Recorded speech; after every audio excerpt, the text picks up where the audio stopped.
মার্কেটে অনেক সময় ঈদের আগে দেখা যায় বাচ্চা হারিয়ে যায়, তো কীভাবে হারায়? এই তো আমার বাচ্চাটা এখানে দাঁড়িয়েছিল, আমি ওর থেকে 2 হাত দূরে ছিলাম, দাঁড়িয়ে দাঁড়িয়ে ওকেও দেখছিলাম, কাপড় দেখছিলাম, তেমন লোকজন ছিল না। হঠাৎ করে এক ঝাঁক লোক আসে, যখন আমার ছেলেটা মাঝখানে পড়ে যায়, আমি ওকে হাত দিয়ে বের করে আনতেও পারি না, আবার ওর কাছে যেতেও পারছি না। এমন একটা সময় আমার বুকের ভেতর এমন ভয় লেগেছিল যে আমার ছেলেটা কি হারিয়ে গেল নাকি, আমি ওকে খুঁজে পাচ্ছি না, এমন একটা অবস্থা। আল্লাহ বাঁচাইছে যে আমি ওকে ধরতে পেরেছি, মানে খুঁজে পেয়েছি।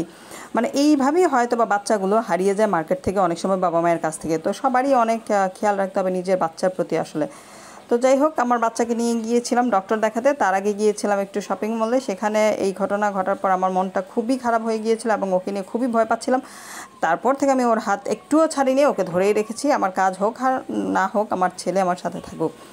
তো যা হোক, আল্লাহ লাখ লাখ শুক্রিয়া আল্লাহর প্রতি। তারপরে গেলাম, ওর ডক্টর দেখানো ছিল, অ্যাপয়েন্টমেন্ট করা ছিল, তো সেখানে গিয়েছিলাম। তো লিফটটা খুব একটা বড় ছিল না, ছোট একটা লিফট ছিল। মানুষজন খুব 4-5 জন নিত, তো ওয়েট করতে হচ্ছিল আমাদেরকে। তো ফার্স্টে যা হোক আসলো, তো আমার হাজব্যান্ড উঠে চলে গিয়েছিল, পরের বার আবার আমাকে যেতে হয়েছে, মানে 2বারে গিয়েছিলাম আমরা 2জন। তারপর আর কি, ডক্টর আসবে সেই 8টায়, খবর নাই। আমরা 9টা বেজে গিয়েছিল গিয়ে ওখানে পৌঁছতে পৌঁছতে। তো গিয়ে আর কি করব, বসে আছি। বড় হলে এক কথা, কিন্তু এখানে পেশেন্টগুলো সব ছোট ছোট, মানে বাচ্চাদের ডক্টর যেহেতু, তো সবগুলো আশেপাশে বেশি বাচ্চাই ছিল। তো বাচ্চাদের নিয়ে বসে থাকা খুবই বিরক্তকর একটা ব্যাপার।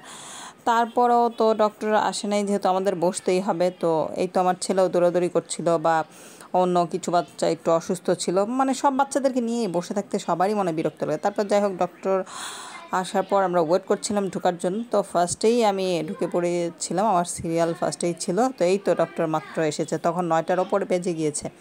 তো ওনার বসার কথা 8টা থেকে, সেই জায়গায় উনি 9টার পরে এসেছে, চিন্তা করা যায়।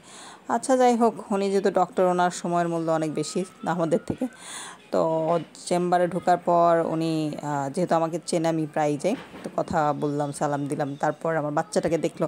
তো ও এর আগে যখনই ডক্টর দেখাতে যেতাম, ওর চেক আপ করার সময় ও এমন কান্না করতো, মানে বলার মতো না। বাট আলহামদুলিল্লাহ, সেই ভয়টা ওর কেটে গিয়েছে। এইবার আর ভয় পায়নি, কান্নাও করেনি, তো চুপচাপ শুয়েছিল এবং দেখেছে যে ওকে কীভাবে দেখে।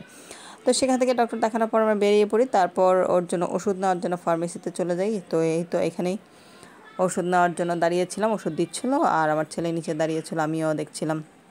মানে এখন তো মানে কোলে থাকার মতো বয়স না, সো ওকে আর কোলে রাখা যায় না, নিচে হাঁটাহাঁটি করে, এই জন্য ওর সাথে সাথে থাকতে হয় সব, মানে সব সময়ই। এই বয়সে বাচ্চাগুলো একটু চঞ্চল হয় বেশি, সো কী আর করা। তারপর আর কি, ওষুধ তো দিল, মোটামুটি ভালোই ঠান্ডা লেগেছে। তো এই তো ওষুধ নিয়ে আসার পর বাসায় এই অবস্থা, ব্যাগগুলা কোনো মতো রেখে তারপর আর কি, এই যে ঠান্ডা প্রচণ্ড লেগে গিয়েছিল, তাই গ্যাস দিতে বলেছিল। তো আমি বসে পড়েছি ওরে কোলে নিয়ে। এই তো এই অবস্থায় চলছে আমাদের মতো বাচ্চার মায়েদের জীবন। তো ভালো লাগলে অবশ্যই চ্যানেলটা সাবস্ক্রাইব করে লাইক কমেন্ট শেয়ার করবেন। আল্লাহ হাফেজ।